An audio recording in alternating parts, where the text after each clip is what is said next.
Pope Francis का निधन हो गया है। 88 साल की उम्र में उन्होंने सोमवार सुबह 7:35 में वेटिकन के कासा सांता मार्टा स्थित निवास पर अंतिम सांस ली। पोप फ्रांसिस डबल निमोनिया और ब्रोंकाइटिस जैसी गंभीर बीमारियों से जूझ रहे थे और किडनी फेल होने के शुरुआती लक्षण भी दिखने लगे थे। उन्हें फरवरी 2025 में रोम के जेमेली अस्पताल में भर्ती किया गया था, जहां वे मार्च में डिस्चार्ज हुए थे, लेकिन उनकी हालत लगातार नाजुक बनी रही। निधन से ठीक एक दिन पहले वे सेंट पीटर स्क्वायर में ईस्टर संडे पर लोगों को आशीर्वाद देने भी आए थे। नमस्कार, मैं हूं विजय श्री और आप देख रहे हैं यूपी न्यूज। आज की रिपोर्ट में हम बात करेंगे उस शख्स की जिसने न सिर्फ दुनिया के सबसे बड़े धार्मिक पद को गरिमा दी, बल्कि ईसाई धर्म के मूल्यों को आधुनिकता से जोड़ने की भी कोशिश की।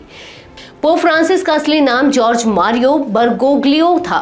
17 दिसंबर 1936 को जन्मे फ्रांसिस 1300 वर्षों में पहले गैर यूरोपीय और पहले लैटिन अमेरिकी पोप थे। 2013 में उन्होंने पोप का पद संभाला और एक नई तरह की धार्मिक नेतृत्व शैली पेश की, जिसमें दिखावा नहीं था बल्कि सादगी, करुणा और समावेशिता थी।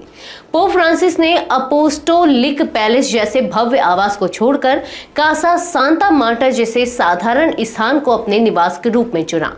उन्होंने पर्यावरण संरक्षण, सामाजिक न्याय, शरणार्थियों के अधिकार और धार्मिक सहिष्णुता जैसे मुद्दों पर बार बार खुलकर अपनी राय रखी।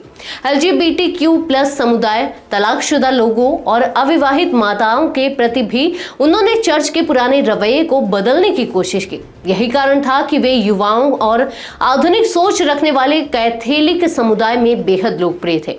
उनके निधन पर भारत के प्रधानमंत्री नरेंद्र मोदी ने भी शोक जताया और कहा कि पोप फ्रांसिस को करुणा, विनम्रता और आध्यात्मिक साहस के प्रतीक के रूप में हमेशा याद रखा जाएगा। उन्होंने गरीबों और पीड़ितों के लिए आशा का संदेश दिया। पीएम मोदी ने उनके साथ अपनी मुलाकातों को याद करते हुए उन्हें समावेशी विकास का समर्थक बताया। अब जब पोप फ्रांसिस हमारे बीच नहीं रहे तो दुनिया की नजरें नए पोप के चयन पर टिकी हैं। नए पोप का चयन एक खास प्रक्रिया पैपल कॉन्क्लेव के जरिए होता है, जिसमें 80 साल से कम उम्र के 138 कार्डिनल हिस्सा ले सकते हैं। इस बार जिन चेहरों की सबसे ज्यादा चर्चा है उनमें वेटिकन के secretary of state cardinal Pietro Parolin, रूढ़िवादी माने जाने वाले कार्डिनल पीटर एड्रो और प्रगतिशील चेहरा कार्डिनल मातेओ जुप्पी शामिल हैं।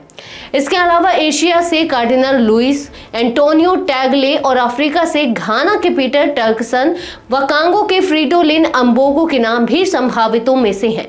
पोप फ्रांसिस ने अपने कार्यकाल में 47 देशों की यात्रा की, 4,65,000 किलोमीटर से ज्यादा की दूरी तय की और चर्च को एक नई सोच दी। उनके निधन के बाद केवल कैथोलिक समुदाय ही नहीं, पूरी दुनिया कैसे आध्यात्मिक मार्गदर्शक को खो चुकी है, जिसने धर्म को दीवारों में कैद नहीं किया बल्कि उसे इंसानियत के साथ जोड़ने की कोशिश की। आज के लिए बस इतना ही। यूबी न्यूज आपके लिए लाता रहेगा देश विदेश से जुड़ी ऐसी ही तमाम खबरें। तब तक के लिए धन्यवाद।